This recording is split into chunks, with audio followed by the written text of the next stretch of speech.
I'm John Hinkle, the senior pastor of First Presbyterian Church in downtown Murfreesboro on the corner of College and Spring.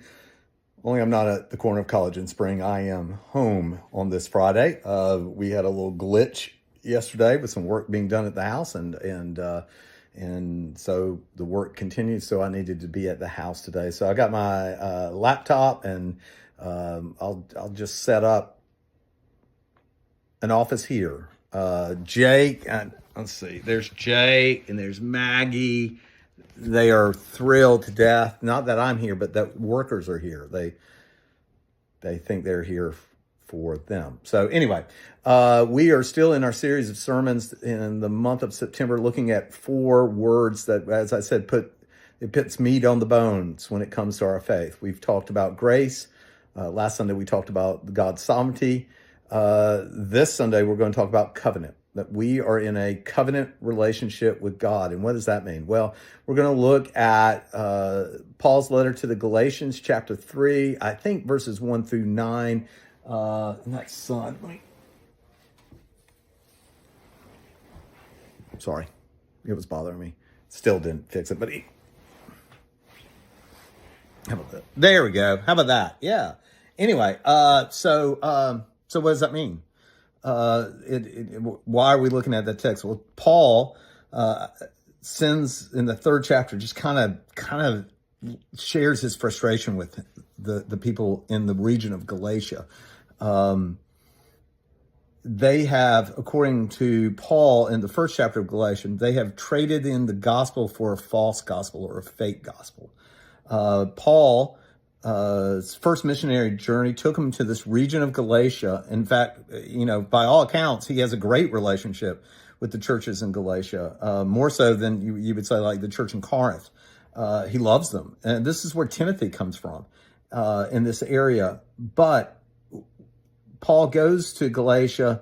He shares the good news of the gospel that in Jesus Christ there's life and life eternal. Our sins have been forgiven because Jesus was willing to die on the cross. And that should be good, right? But then when Paul leaves, there are these Judaizers. What are Judaizers? Judaizers are Jewish Christians who was within this group of Jewish Christians, a belief that accepting Jesus Christ is good, but it's not good enough, meaning that now that you've accepted Jesus Christ, you need to now live by the law, which meant that you needed to follow the dietary rules of the Old Testament. You needed to keep the Sabbath.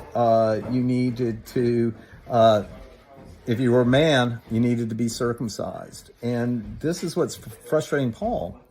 And so Paul says that we have to remember the covenant that God made with Abraham. Oh, good. It's my text. Say hello, guys. So, what do you got? I just need to know where your main breaker panel is. Yep. So we can trace something back there real quick. You got it. Do you know where it is? Yes, absolutely. I'll show you. Come with me.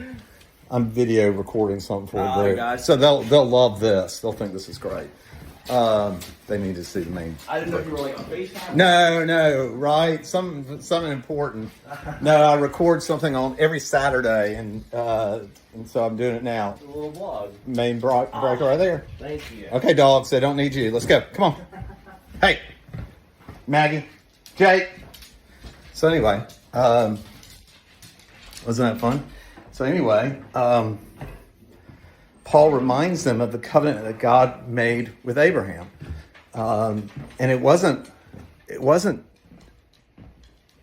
to follow the law. There was no law. The covenant was that God would be our God and we would be his people. And so this Sunday, we're going to talk about covenant. We're going to talk about our covenant with God. And what does that still look like today? So I look forward to being with you. I've got a wedding Saturday. I was thinking about that today. Like, why are we getting married during college football season? But there you go. Auburn's playing Oklahoma.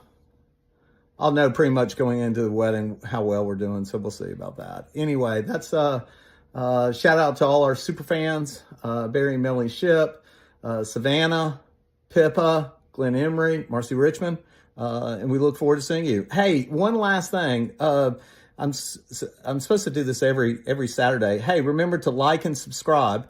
By liking and subscribing, it kind of gets the word out what First Presbyterian Church is doing that. So if you'll do that, that would be great. Like and subscribe our YouTube channel.